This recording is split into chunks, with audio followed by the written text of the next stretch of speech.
Yo, what is going on, everybody? Welcome back to another episode of the Think Big podcast. We're on episode 58. We've been doing this for 58 straight weeks. I'm excited about tonight. We're going to be having a special guest come on.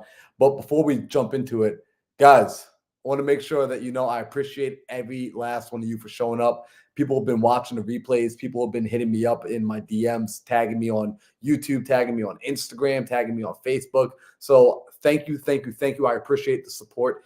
It really means the absolute world to me. It means the world to Sam, to Alejandro, to Daryl. You guys are helping to grow this podcast and to grow this platform. So seriously, thank you for the support. Thank you for sharing these episodes with your friends. In case you're wondering where Alejandro's at or where Sam is at, Alejandro, he had a family emergency. He'll be here tonight. He just is going to hop on a little bit later. Sam is also running through some stuff with his business. He will be here later tonight. But guys, this is why they're the three horsemen. This is why we got the four of us. We get it done regardless. So now, tonight's episode, we're going to be talking to probably one of my favorite people on the planet because this is a guy that gets me inspired. Like, you guys think I'm the mindset dude, but when I need to start thinking bigger, when I need to start going bigger, when I need to expand my vision on what is possible, what we're capable of, there's really only one person I pick up the phone and call, and that's Andrew Linder. And this dude, I just had the honor, the privilege of hanging out with him in DC this past weekend, where this man just ticked off the biggest accomplishment to date for him, which was crossing over 100 miles on feet in a single run, 28 plus hours of nonstop moving. We had rain, we had sun, we had darkness, we had light, we had cold weather. I mean, it was just insane. So tonight we're going to be talking about the 100 miler. We're going to be talking about how he's done difficult things in his life and in his business. We're going to be talking about what he's got planned for the future. We're just going to be having a straight up conversation. So I'm going to bring Andrew up because, quite frankly, I want to hang out and talk to him. Yo, Yo, Drewski. what's going Yo, on, Marlon? what up, bro? How you feeling, dog? Dude, honestly, today's better than yesterday. It's a slow progress. Feet still pretty swollen, but we're able to move up and down the stairs without any assistance, so we're doing all right, man. Bro, I love it. Yo, yesterday when I saw your IG story of you getting out of the ice plunge and you had Eric helping you out, bro, absolutely love that, man. So I mean, what are we right now? We're 48 hours, right? 48 hours outside of you having completed your first 100-mile race, which we're going to be talking details. I want to know about that. I mean, I got to be there with you on that, but I want to open up for everyone. But before we get into that 100-miler, right? I'm so freaking curious, right? Like, were you always a runner? Did you grow up just being like this dude that was like, yeah, I just run long distances and like this is just something that's been innate to you? No, absolutely not, man. I mean, I come from a competitive family, and growing up, we played sports. So I was played football, I ended up playing college football. I never ran further than a mile before up until 2019. And then in 2019, I got done playing football and I was getting ready to leave for the police academy. And my dad we were just talking about Goggins, and he was like, "You won't run a marathon." And I signed up for one that day. And then, like 9 weeks, I think it was 9 weeks later, I went out and completed my first marathon. Very minimal training. I just wanted to go out and do it, and it was brutal. It was brutal because my body was destroyed after with no training, just showing up and doing it. But that kind of sparked this whole entire thing. Dang, bro. So really it just your pops introduced you to Goggins. You found out like, all right, there's this like kind of nutcase out there that's just doing difficult things. And you got humbled. It sounded like you got humbled by that first marathon. Yeah, man. I mean, I didn't even know a marathon was 26 miles. And then I'm listening to Goggins run a 100-mile race. He did the Moab 240. I'm like, wow, this is insane. And then that kind of like made my mind think, wow, okay, there's so many more barriers to break here, right? Rather than just lifting weights and running sprints, because that's really all I did growing up playing football. You didn't run long distances. And yeah, man, so I started doing some research, and I remember going out for some of my runs and walking home. I remember was supposed to run a half marathon and like try and get prepped for the marathon, and I made it 7.5 miles. I walked the rest of the way home, and I was just like, this is gonna be a brutal day. It was on November 10th, 2019. I ran my first marathon, and I was just like, this is gonna be brutal. But yeah, the training sessions leading up to it, not knowing much, I didn't do any research. I just went out there, man. Was just like, I'm doing this my way, my style, and it definitely humbled me.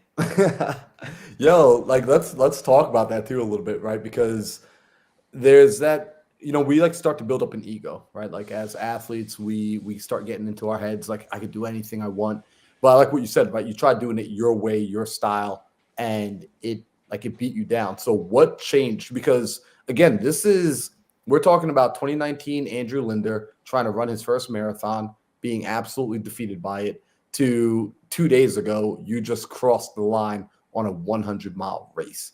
Like, what started to shift? And I know the answer, but I want other people to hear, because I want to give everyone the context too. Andrew, to me, is one of the most disciplined human beings on planet freaking Earth. Like Alejandro and Andrew, two of the most disciplined humans I know. Your work ethic is unmatched. So I want to know, like, what was that process and that journey and that transition like? Yeah, well, I think when I ran that first marathon, it was really just an ego thing. It was my dad Hmm. saying I wouldn't do it, and I was like, okay, well, I'm gonna do it. And then as the process of getting into running and going down this mental journey, I got back into running about 13 or 14 months ago. So I did run that marathon, and then I pretty much took a break. I never really ran more than a 5K until about 13 months ago. That's when we met each other. But I started getting back into it because of the mental side of it, and working in law enforcement and wanting to be better mentally every day, and not just like strong in the gym, but how can I put myself in tough situations, and doing these, signing up for hard races, signing up for hard workouts. Those were the things that I wanted to do. So 2019 Lynn, man, 2019 Drew, he was just the ego maniac, just wanted to prove my dad that I could do something. But now it's truly a passion to find in a better version of myself. Yep. Dude, and you've been on that grind nonstop since. So that first marathon humbles you. What was the second marathon? It wasn't Whiskey Row, that second marathon, right? No, that was this my second marathon was Whiskey Row. Yeah, Oh my God. So yeah, your second marathon was the fourth toughest marathon in the nation. yes. And you finished fourth. Like, you came in, and that wasn't even necessarily your goal. Your goal was just to go out there and perform as best you could. As And best so I all could. your That's it. preparation leading up to that was really just about making you the best version of you. Yeah, 100%. I didn't go into it looking at previous times or anything like that. And Whiskey Row is, like you said, it's the fourth hardest marathon in the country. There's really nothing on the East Coast that can mimic that trail, right? Nah. Like the elevation and everything. So I was just running, and I was like, okay, I'm going to be in the best shape that I can to go out there and do it. And it ended up showing. Whether I came in fourth or 44th, it was about me putting in the work beforehand, knowing that I would go out there and give it my all, and also put the best performance that Andrew Linder could put up, and that's what I did on that day. Bro, I loved it, man, and it was intense to watch your training regimen for it. Also, shout out to Kirk Anderson. He says his dad ran Whiskey Row every year, and he's been a runner his whole life. Me and Kirk were actually talking about that a little while ago. So, what I think is interesting is you started training me for my first marathon, which you still train me right now. You're the reason, like, I'm in phenomenal shape, the best shape I've ever been in my life, quite frankly. And what I started to discover was during the training process how mental this entire game was. The waking up knowing that, hey, today I got 10 miles to run, I got 15 miles to run, I got an 8 mile run, I got sprints, I've got 45 minutes to be out there. And I had to start compartmentalizing my life in order to make time for this. And easy for me to do. I'm an entrepreneur. I work for myself. I can make my own schedule whenever I want. You, on the other hand, you're an entrepreneur, you're an athlete, and you also hold down a full-time job. And you and I were talking about this in DC. How are you making the time to do the training? Because when you're training for marathon, when you're training for ultra marathons, when you're training for some of the things that you've got on your schedule, we're talking about hours of needing to be in the gym. Like, where are you getting the time to do that? Yeah, I mean, The simple answer for you is you got to make time for things that are important to you, right? Like that's why on my hat it says make time for it. Because I tell anybody that when they ask me that question, if I told you there was going to be $1 million in the gym tomorrow, you would be there, you know. And Facts. it's like what's more important to you. And for everything that I have going on, and we spoke about this a little bit, but me working out and me training, it's a non-negotiable for me having a successful day. So me getting out there, me getting my miles in, do I want to do it every day? No. But I know that those training sessions are going to pay dividends, and they're just cookies added to the cookie jar, especially the days that I don't want to do it, especially on the long runs. And I'll be able to pull from that cookie jar, whenever I need to, and I definitely needed to this weekend. Yo, so let's talk about that. Let's get into this race, man, because this weekend was, I don't think a lot of people get to experience what we got to experience this past weekend, which is what, from my point of view, what I saw was men and women, especially you, but like in general, men and women who came out to an event to literally suffer, to put themselves through actual hell for the sake of getting better, for the sake of breaking through limitations. And I mean, it's a beautiful process because going into it, right? Like when you sign up for a 100-mile race, there's no one that I don't think there's anyone that signs up thinking like, oh, yeah, this is going to be easy. This is like yeah, like I've been training all year for this. This is just going to be good. Like, at some point, no matter who you are, there will be a breaking down physically. There will be a breaking down mentally, emotionally, spiritually. So, like, let's talk through this. This was your first race, 100 miles. What did you discover about yourself? Like, what did you realize out there?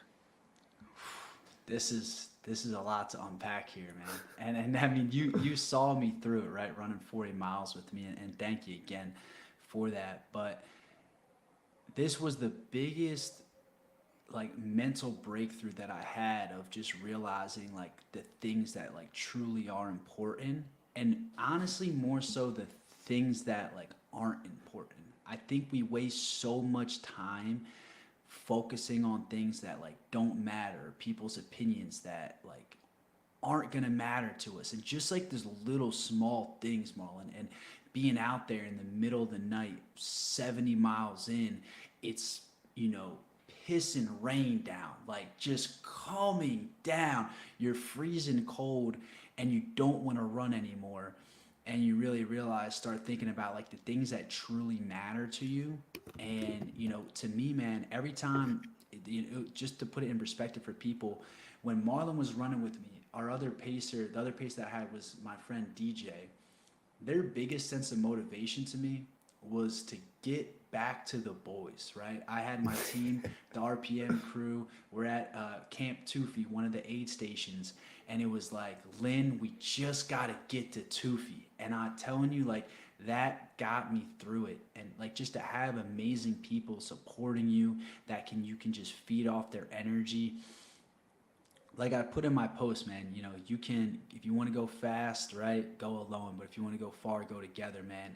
Build a team that can get you through it and pull you out of the dirt. And that's really the biggest thing that I learned out of this whole entire thing. Bro, I absolutely love that you say that. And also, looks like Sam is backstage, so he might be hopping up soon. But the biggest thing, bro, like, is I got to see that firsthand. The team that was put together, that crew. So for people that have never run a big race, like an ultra marathon, anything like this, what you do is it's not, and Drew, you kept reminding me of this, right? Like, it's not a single man running this, right? Like, it's not you by yourself. You kept telling that to us all the time. Like, guys, like, this is not Andrew running 100 miles. This is the crew. The crew crossed that finish line together.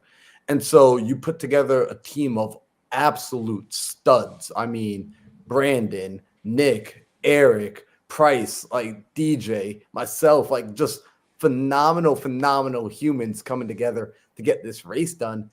And what was so fascinating to me was every time we got to one of those aid stations. So for people listening, the aid stations were stationed out every about 8 miles, every 8 miles or so, 6 to 8 miles, you Having finally got to flashbacks. see a friendly face. And in between those 8 miles, I mean, you're literally talking about like being in the woods, going uphill, downhill, mud, going over rocks, going through water. Like the terrain was just terrible. And we're talking like one lane type terrain as well. So you're out there by yourself. Those first 40 miles, you were absolutely alone. And when you got to see a friendly face, when you finally made it to a camp and you got to see that your people were there to support you, to check in, yo, are you eating? Do you have liquids in you?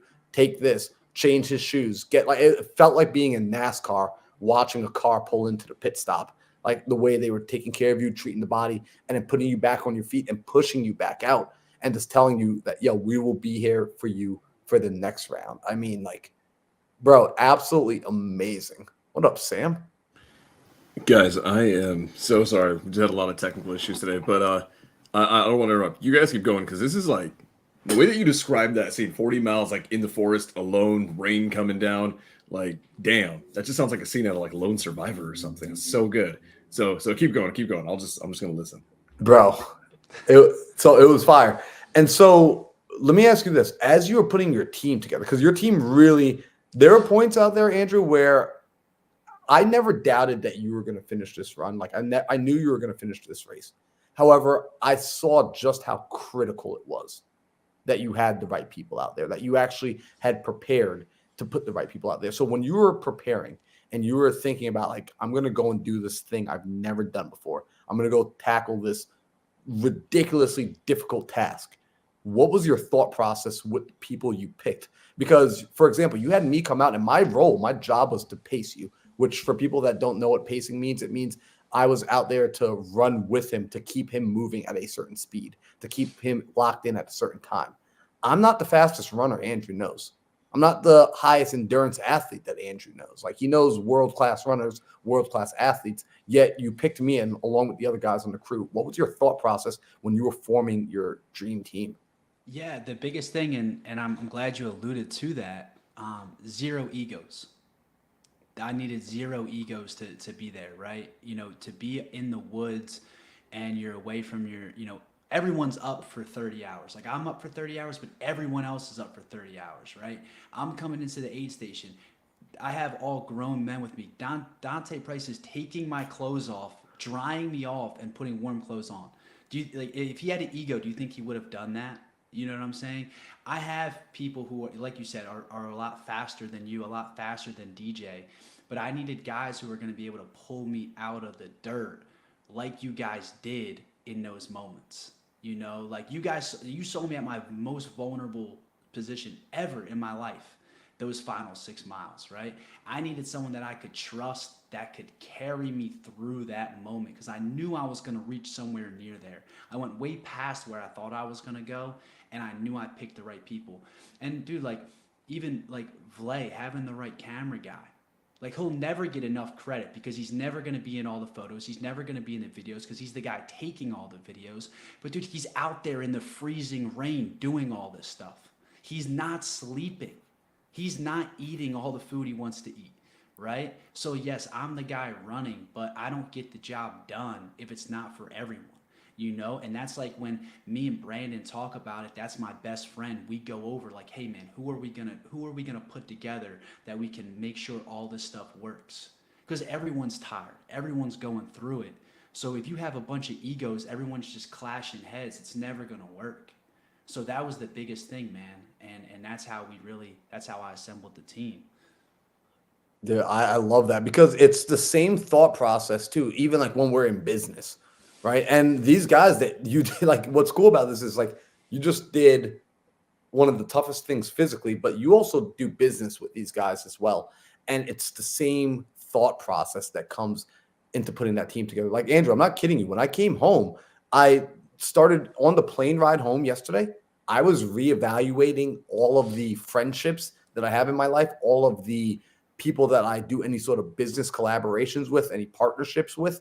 And I just started thinking, like, if the team does not look like the sort of team that I had the freaking privilege of being a part of this weekend, I don't want it. That team's not worth anything to me. Because seeing the way, like, Sam, if you could have been there, you would have seen just the most amazing things. We're talking 5 different dudes who are all pointed in the same direction because of one man's vision, one man's dream, which was so large that all of us could find space inside of it to come together on a project. And what's cool is it was a test run for what you got coming in 2024, which like, what do you got? Can you share what's happening in 2024 that this was essentially a precursor? This was the warm up to.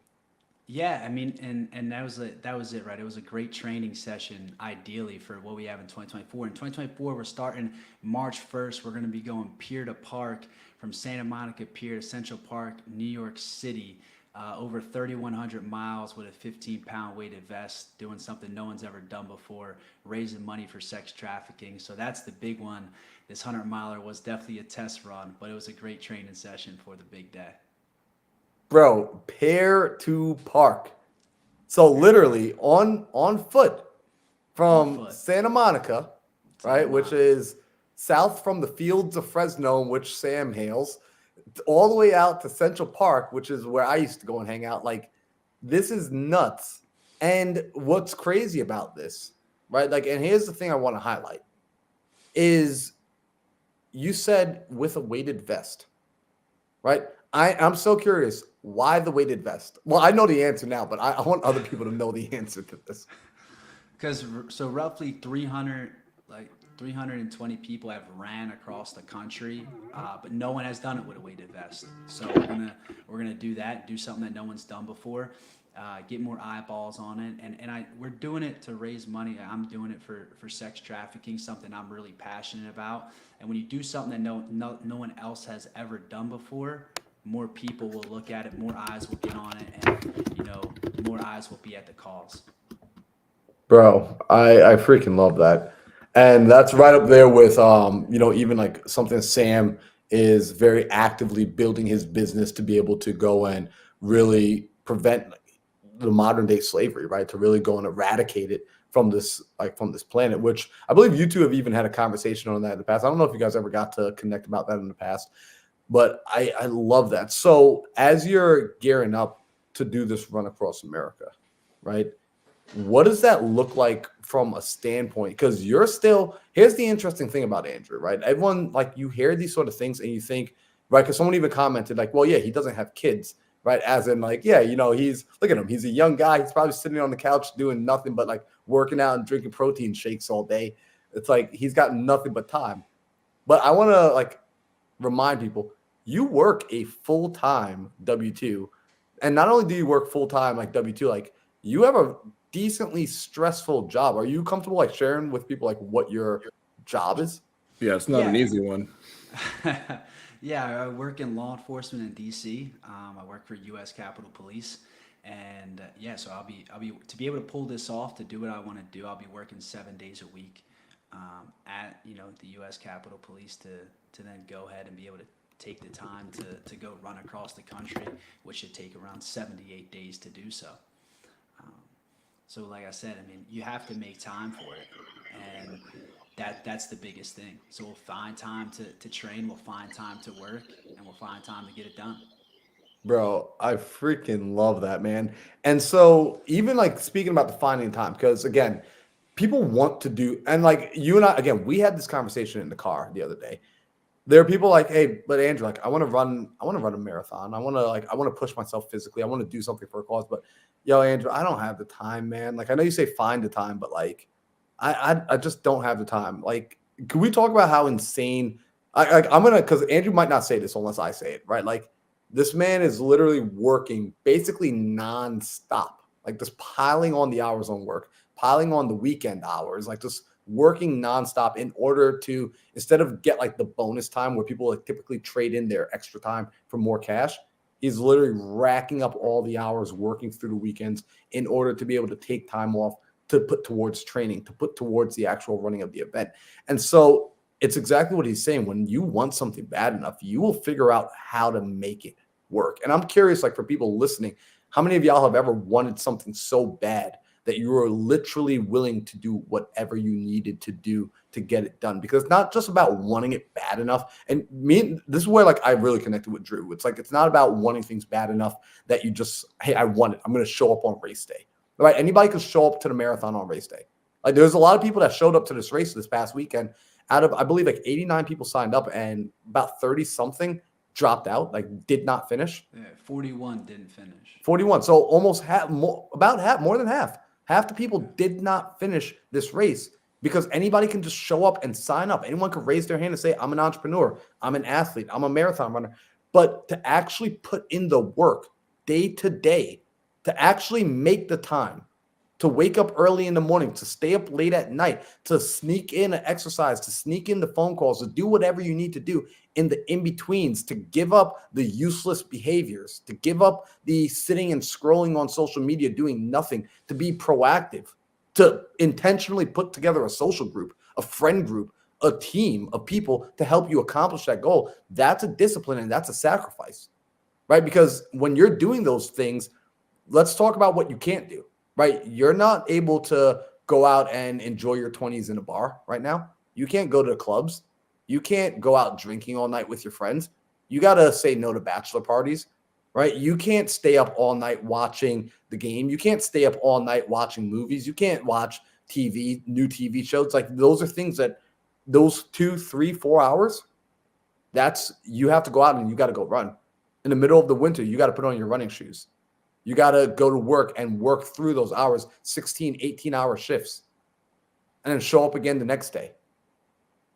Like, this is the level of, this is why Andrew is one of my favorite people. This is the level of discipline that y'all need to cultivate. And Drew, I want to share this with people, right? Like, is the fact that my discipline has increased as a result of befriending you, of hanging out with you, of like straight up like consuming your content, consuming your message, talking to you regularly, and seeing how you consistently show up to your life. My level of discipline has improved.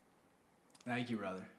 Bro, thank you for that. I think everything that you just said about me, I truly do appreciate. And I think for people listening, though, don't look at me as like, oh, well, if I'm not doing all these things, I'm not doing something, right? Like, take the small wins, right? Like, I didn't just wake up and run 100 miles. Like, I had goals earlier this year that led me to be able to run 100 miles this past weekend, right? Like, I did races before just to be able to run 100 miles. So don't look at like, oh, if I'm not doing something epic every single weekend. You got to find small wins, Like, it was really hard for me to move today, but I made it to the gym.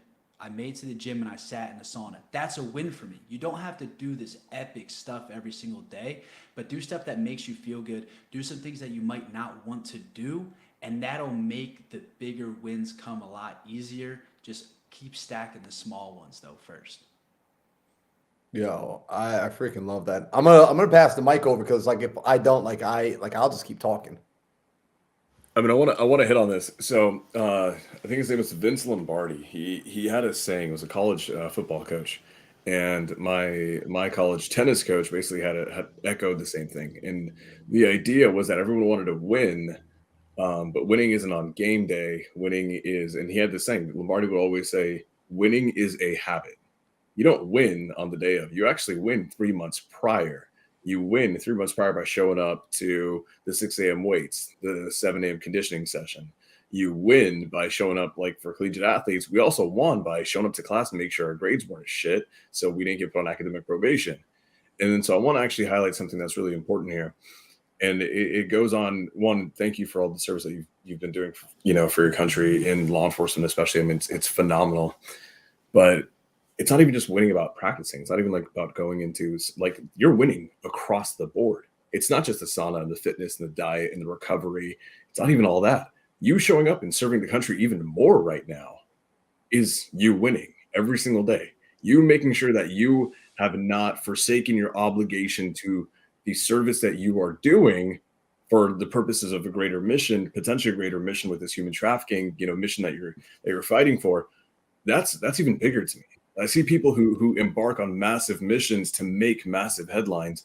And what ends up happening is everything else freaking falls by the wayside, right? Everything else, family, relationships, friends, all other commitments, and they get away with it. Why?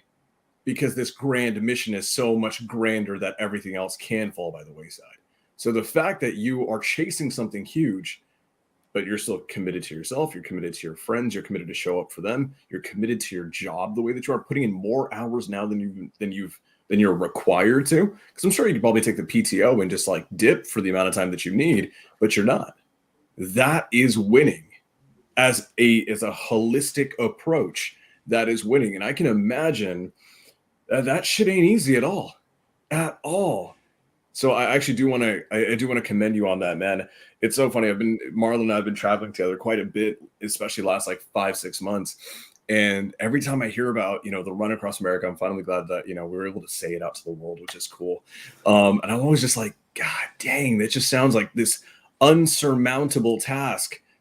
And then I found out it was going to be with a weighted vest on. And I was like, it got more unsurmountable. And so I actually want to commend you, man, for and how old are you? You're just turned 27. You're Jesus Christ. Okay, so see, look at that. That is so phenomenal to not just have the discipline, it's the discipline to do it, the discipline to chase the mission, but also the discipline to not forsake everything else. To me, that's huge. And why? Because in a time, you and I connected about this because I used to work for the federal government. At a time when I was a collegiate athlete, when I was working for the government, I actually allowed myself to forsake all other obligations because I had convinced myself that what I was doing in work or on the team was more important. You know what ended up happening? I lost so many important relationships. And what was unfortunate is that I'd convinced myself that I was in the right. And so I look at you not letting anything fall by the wayside, man. That is at 27 years old to have the discipline, but also the maturity to do that is outstanding. So I have to commend you on that. Another thing that I really just want to kind of highlight, man, is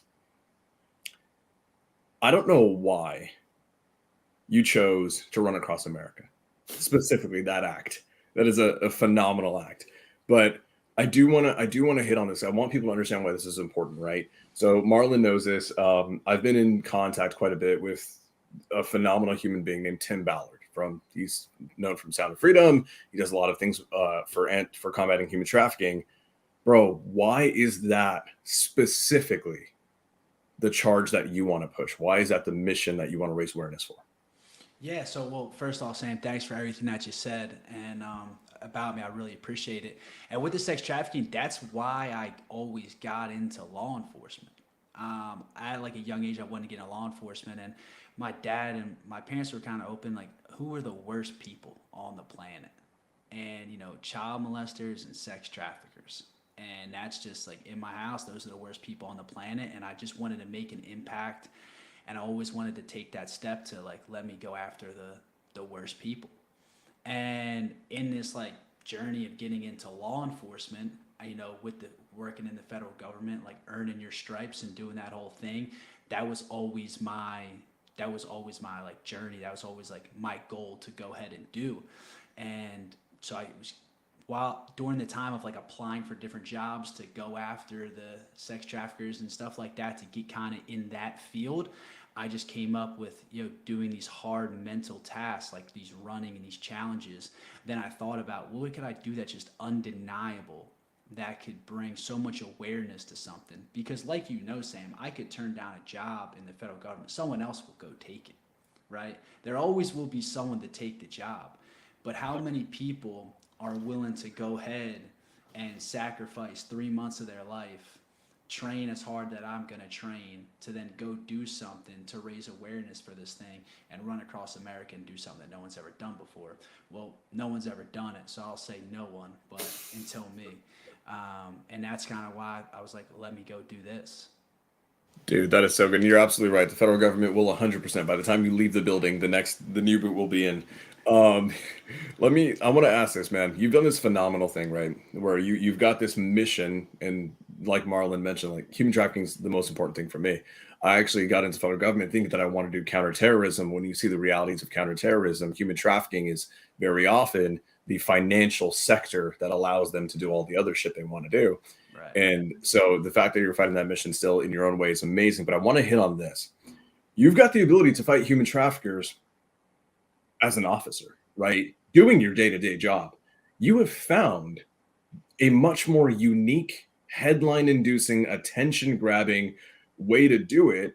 And I'm sure that through this, your entrepreneurial spirit will come through in a way, right? There will unlock more opportunities when you get the attention.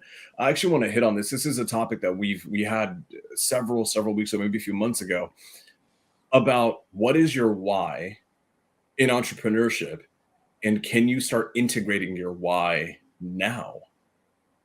So a lot of people, they say, like for me, and I had to counter myself with this, and this was I met Tim Ballard and I saw everything he was doing, and I realized like I want to fight human trafficking. I want to help combat right the atrocities of that.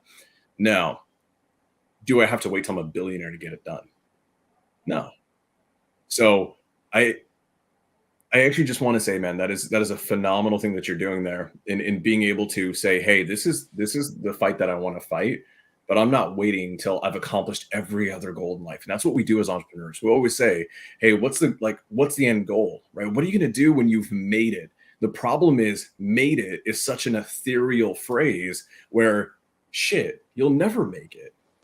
And like by the time you realize you have made it, you could have fought the traffickers 20 years ago. You could have done the thing 20 years ago and still made a difference. So I want to hear, man, at 27, how like do you have any advice for all these other folks who are maybe pushing off their why till later? Well, that was my thing. Is like working my job. I was so obsessed with like just working, working, working, and just like working out and just training. And like you said, like a lot of my relationships fell apart. And then I had to take a step back and really be like, wait, Lynn, what are you doing, man? Like let's figure out what's important to you. And what I really want everyone to be inspired by when they see me go out and accomplish this with the team that I put together is that you can do remarkable things as a regular guy working a 9 to 5 or a regular woman working their job. And you might not think you have all the time in the world, but if you really dream about something that you can get something done. And to everyone else it might be like there's no way this guy can do it, this is an impossible feat, and you really believe in yourself. You don't need millions of dollars. You don't need to be the guy who's a billionaire or anything like that. You just got to be you, and you got to believe in you, and you can get it done. And that's really what I want to show all these people, and that's why I'm keeping my job while I'm doing it. Bro. Okay, see, and we got to highlight this for a minute because real talk, like for anyone listening to this in replay land, rewind the last 2 minutes, watch it, rewind it again, watch it again, rewind it one more time so you can really lock it in and understand what Andrew just said. That whole idea of, wait, first I need to be a millionaire, I need to be a billionaire. First I need to go and like pay off my mom's mortgage and do this and that, and then I can begin to help the world. Like that is, first off, in my opinion, right? Just an opinion, it's a loser's mentality. It's a mentality that keeps you where you are always. Instead of looking at what do I actually want to do and how can I begin to do it now?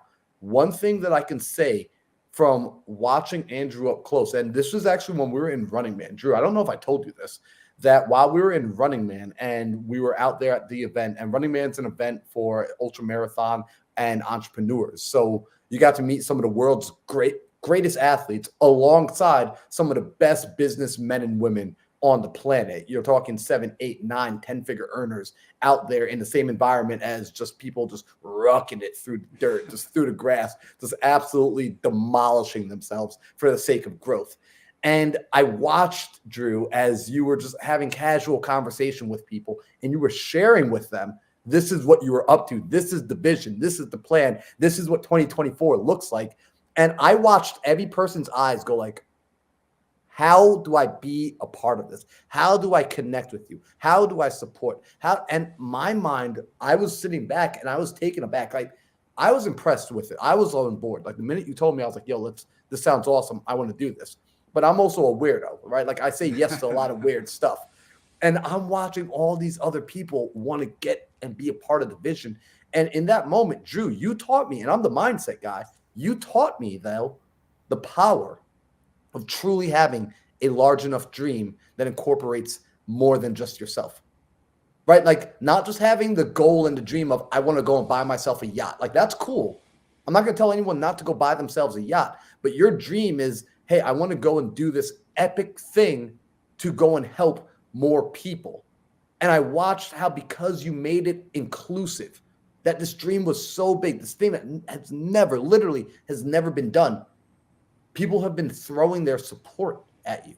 And I don't know if we're able to even talk about some of the conversations that you've been having behind closed doors, some of the introductions that have been occurring as a result of this vision, this dream, and people seeing the conviction in your eyes. The fact that when you say you're running across America, it's already been completed. It's already done. Like when you and I talk about this, you already start telling me about what we're doing after the run is finished.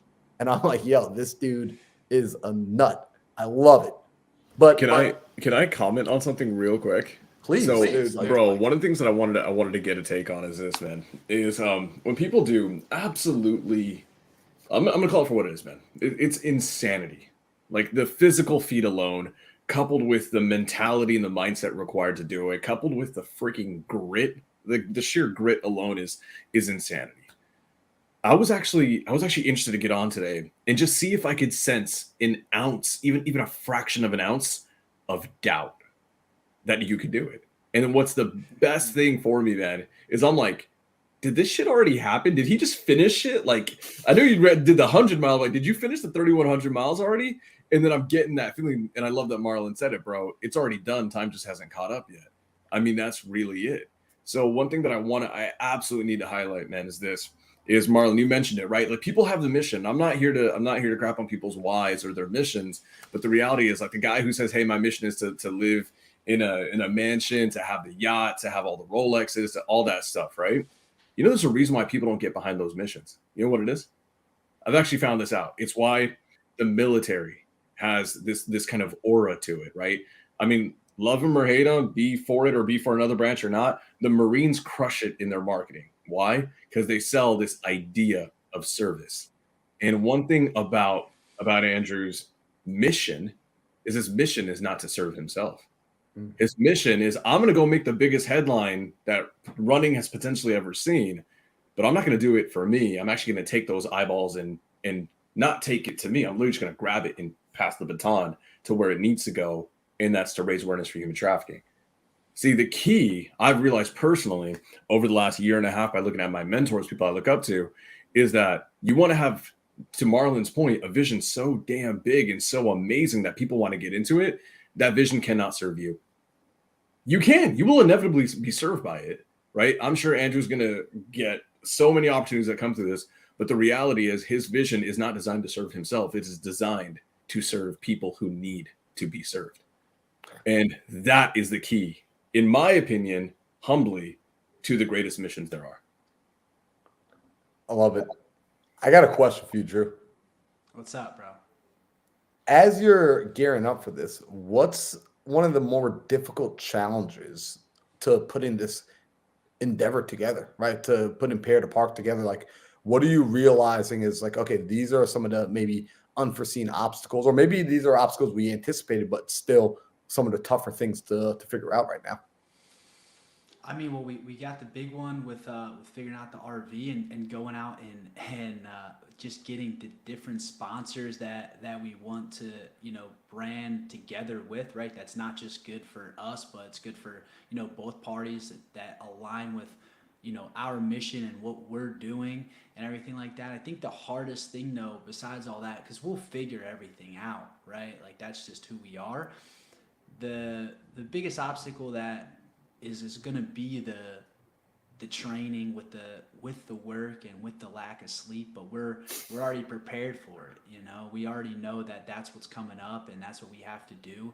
But to run 3,100 miles to do this thing, you got to train like a madman, and I'm ready for it. But that's the biggest thing, staying healthy during all that time. And I'm glad we got this great training session in this past weekend together. And we'll just keep that momentum going forward. And 83 days away before we head out, so it'll be good. Yo, who else calls a 100-mile run through the forest, like up and down a mountain, a training session? Like, 30 hours of being awake and just moving in literally the winter of DC, a training session in Virginia, the winter of Virginia. Also, shout out to Carly Grundman for hooking it up with the RV coming in sub 2. Like we were taking over an RV sub 2 to make this happen as well. So that's absolutely fire, like how the community has come together.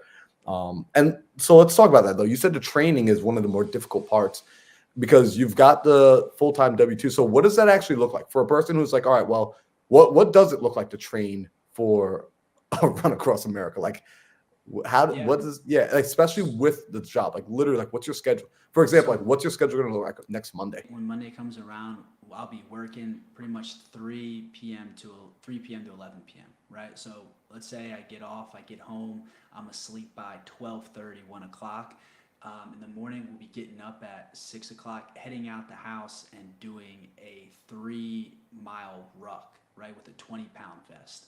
So do a three mile ruck with a 20-pound vest, coming home, eating, then going for a 10-mile run, coming back, hitting the gym, hitting like a lift, eating again, heading to work. And that's the schedule all throughout the week. Pretty much that consistent, 10 miles a day for a few weeks, and then we'll up that to 11 miles, and then we up that to 12 miles, and we'll just continue to up that. We'll probably stop at 13 miles. And let me throw this on top because you didn't mention a major piece about what you're doing, right? Because you mentioned that you have sponsors coming on board. And the only reason sponsors are coming on board is because you have consistently been nurturing your social media.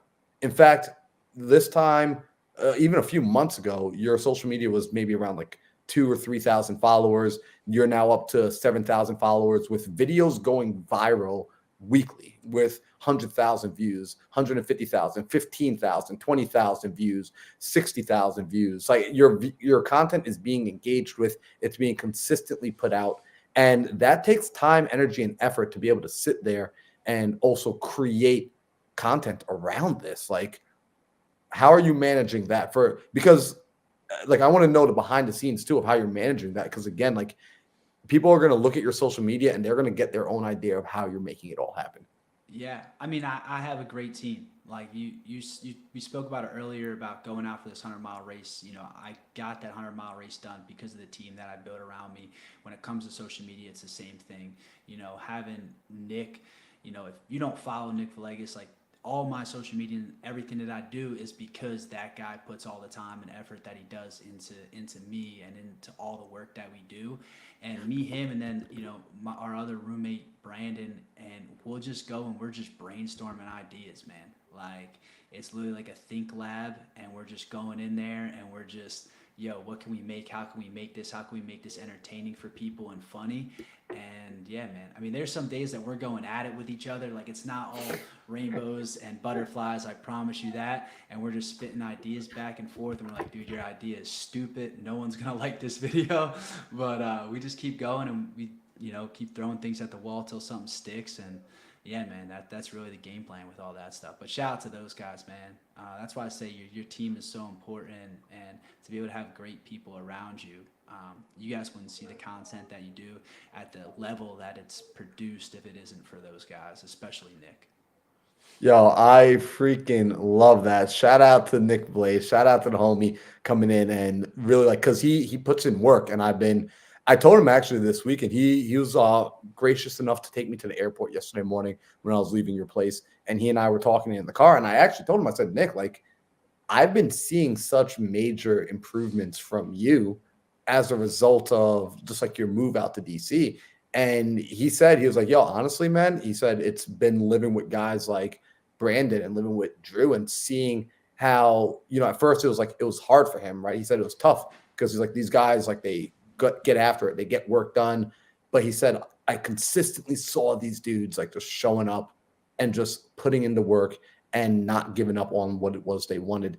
And it gave him the opportunity to say, you know what, I'm going to put in that work as well. He's slowly stepping up his game. And your Instagram account is living proof of that, which is so cool. Like just seeing the progress. Like guys, like I'm telling you right now, if you're in the audience, you need to be following Drew. You need to be following Nick. Like you need to be following the RPM crew, because very rarely do you ever get to catch a person on the come up and you are able to spot and say, yo, that person is going to be huge. Like that person's going to be doing amazing things. Like that's going to be a household name. It's kind of like if someone got to know Mark Zuckerberg while he was in college. Like this is the equivalent of getting to know the people that we bring onto these podcasts. These are the people that you want to make sure that you are attached to. You are tugging along. You were following that journey.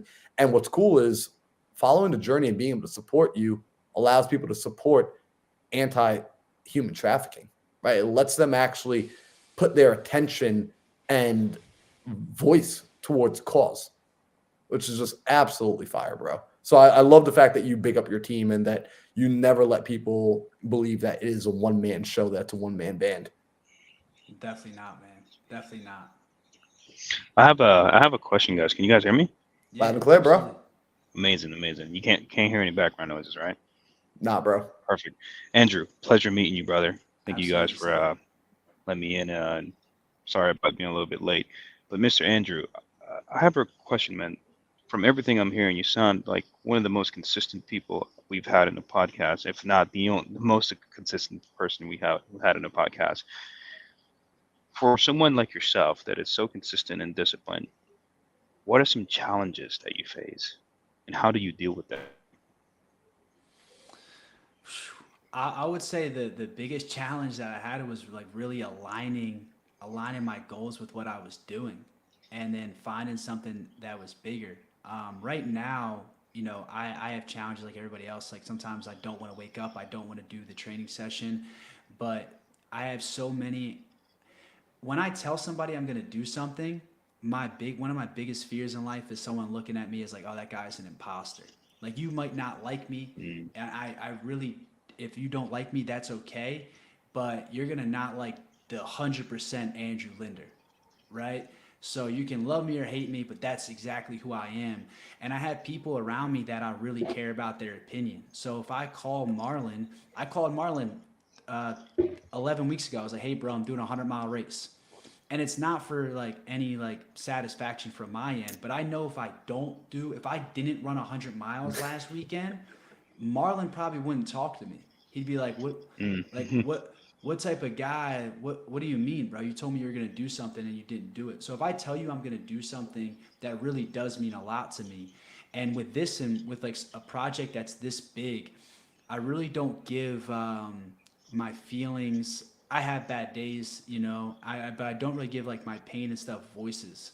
I might have bad moments, but I don't really let those voices come out. And Marlon kind of saw a little bit about that this weekend, but I won't give it a voice. I won't give it a voice, and I just like want to keep going. But when you have a vision that's this big and a project that's going to help so many more people, I look at it as very selfish of myself to kind of just keep laying in bed and feel sorry for myself. But there are days, man, where I don't want to do stuff. Trust me. Mm. Yo, Alejandro, to add to that, by the way, yeah, Randy, we do got David Goggins up here right now. That's the white David Goggins. Um, but real talk, this weekend while we were running on our last lap, on the last 20, really the last 6 miles of this, I mean, I was looking at a man who had just subjected his body to literal hell. I mean, imagine being 94 miles into a race. You ran through the pouring rain. It's wintertime. You're hungry. You're sleep deprived. It is like we were literally running through the dark at one point. Headlamps turned off. Like things that could go wrong were going wrong. They had coming from a previous injury that hadn't yet fully had time to heal. Starting the race with the injury, and whenever I checked in with this guy and said, "Yo, how you feeling?" I never once heard this hurts, that hurts, I can't do it. Right? I just heard, ah, all right, cool. That's all I need. You're breathing. That means we can keep going, right? Or all right, let's get home, right? Like let's get home. And the Let's get minute I home. told Drew, I was like, "Yo, run!" Like he just run. He would run. He would just put his body through it, and he never gave his pain a voice. He never gave any sort form of weakness a voice. Like there was no point in 100 miles where I heard him say, "Yo, man, my hamstrings hurt, my quads hurt, my knees hurt, my ankles hurt." Like nothing. And that's so important because too often we think we're giving information, right? Like it's going to be helpful if I share with you that, hey, this is what's hurting, this is what's going wrong. But all we're doing is we're talking ourselves down. We're slicing ourselves down with our own tongue, right? Like the sword is the tongue, and we're just chopping ourselves down with it instead of building ourselves up. So I Mm. appreciated seeing you at your lowest point. Hold on to that strength. Amazing. It was That fire. was a tough one, bro. That was a tough one. Yeah. Um, what are some Andrew? What are some big goals do you plan ahead of for yourself? Like, do you have any more bigger goals that you just never done before and you know it's going to be difficult? Do you set plans like that, or you kind of just find them along the way? Yeah, for 2024, we have the Run Across America, which will be amazing to do for amazing cause, and then after that, I have on the schedule we're going to go ahead and then do the Chicago Marathon and go run sub 250 for that one. That'll be the goal to run sub 2 hours and 50 minutes for that. And then right now, looking to end the year hiking Mount Kilimanjaro in 2024. So do those things, and then we'll crush some more like 100 mile races. I might go back for the Loop de Looper, which was a 12-hour race I did this past summer, and I ended up finishing in third. So I have some unfinished business to do out there that we might have to bang out in August. So yeah, man. I mean, I have a ton more races that are definitely on the list to do, and I'm really looking forward to doing them. I really want to take the time to go ahead and do this Pier to Park, this run across America, do it for an amazing cause, and then I'll be selfish a little bit and do some of the races that I want to do. That's beautiful, man. And also, last question from me is, the type of mindset you have, Andrew, is really foreign in this generation. Like, a lot of people just don't think like that. We want everything to be easy. And my question to you is, who are your inspiration, man? Like, who are you looking up to tell yourself it's okay to be this way? Other than yourself, because you feel good after you do all these hard things, you start to build this discipline, you feel these confidence, etc. But who are the inspiration in your ear? Like, okay, he's doing it, I can do it as well. Well, I would say when you look at this type of scale, right, you have the guys like Goggins and stuff like that that kind of opened my eyes that these things are possible. But it's my parents, man. Um, I get a little emotional talking about it, but but like my dad's my hero, and that guy, he's never called out of work sick, Wow. and he just like showed me work ethic, and at a super young age, like going and doing jobs with him, and constantly like working, and just like making work fun for me, right, just to show me like, hey man, this is how you're supposed to do things, this is how you're supposed to get stuff done. And Wow. same thing with my mom, working two jobs for as long as she did, up until last year. And those two, man, that's why I like, the long hours, and the early mornings, and the 32 hours through the forest, that stuff, they sacrificed way more than what I'm doing. So I would say those guys that we all see, like the Gogginses and the Cameron Hayneses that do these crazy stuff, they definitely open my eyes to it. But I wouldn't even be, a tiny pie in this piece, if it wasn't for my parents. Beautiful. Bro, That's I amazing. I, I have this really, it's something that I just kind of saw in you, and it's something that I've been noticing. I'm really big on pattern recognition, and I think that one of the greatest skill sets anyone can actually have or can work on is understanding the patterns in people that you look up to. And one thing that I'm starting to realize with people that I look up to is one core trait. So I want to ask you this question. You're doing all these phenomenal things. I mean, like, dude, the fact is, the 100 mile is the warm up, right? That's kind of the crazy thing. The 100 mile is the warm up. That in and of itself is a headline, right? The Pier to Park is a headline. Are you, and it's okay if there is, if you maybe you don't even know yet, are you more in love with the process or the end result? Because you're chasing these headlines, and the headlines are unfathomable, but the process that you're doing day in and day out is also equally, in my opinion, unfathomable. So, which do you love more? For the impact, the end is the best, right? But for me, being selfish, it's all about the process.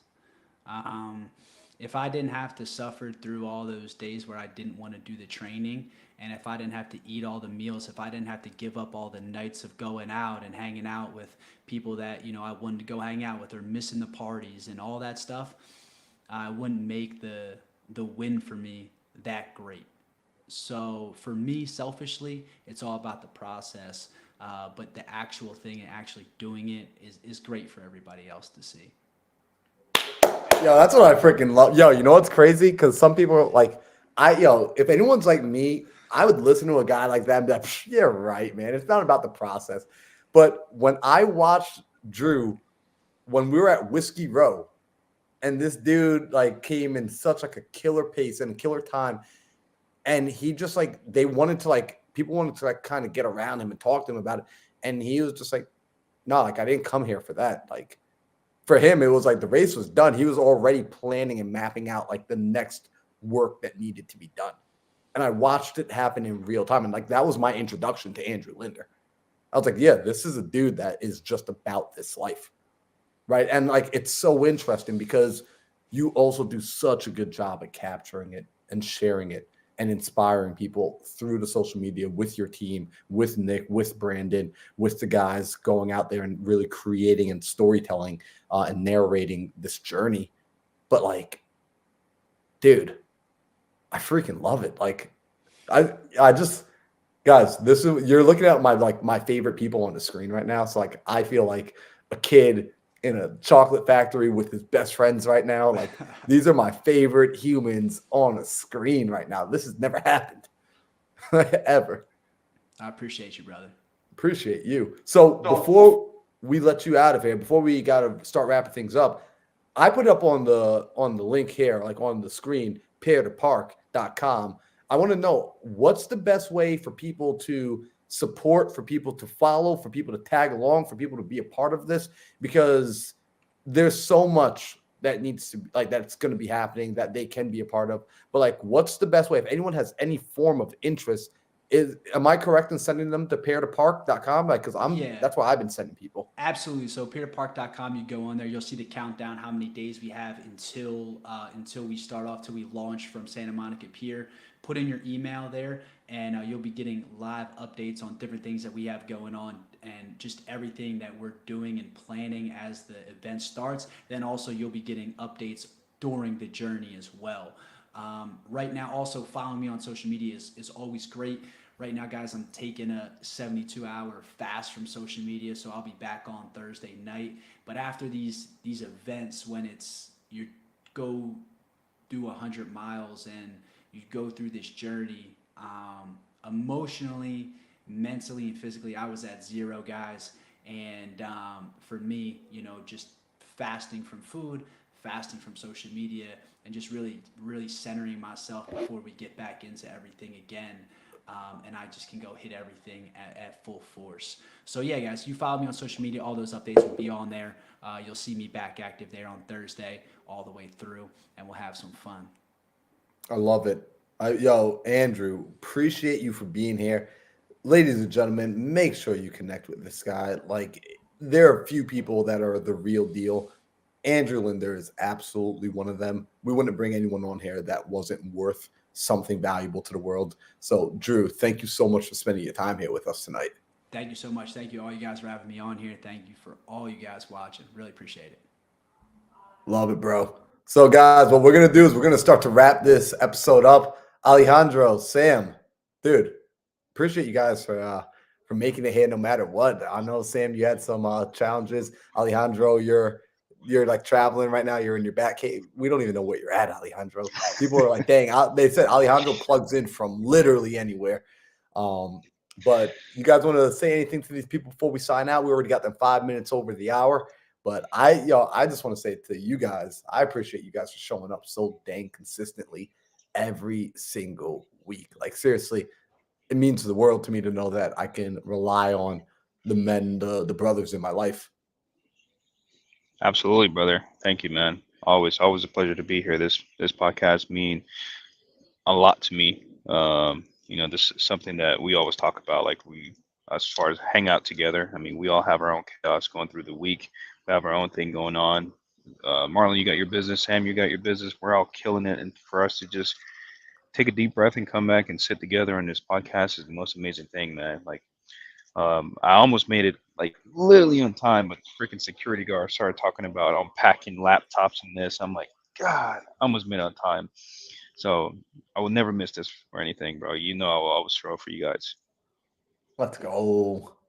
So, guys, do the thing. Hit the like, hit the subscribe button. Be sure to be following Andrew Linder on IG. Make sure you follow Nick Vlay. If you're watching this in the replay, we'll have their links down below. And make sure you go and drop that email for Pay to Park for the updates. And if you want to be a part of it, if you want to know how you can help, if you have a charity that you want to be able to figure out how you can just simply join the cause or even spread awareness, go ahead and just DM Andrew or Nick. I will bug them to make sure that they respond to every last DM that comes through. So, guys, until next week, we hope you enjoy the rest of the day, and we'll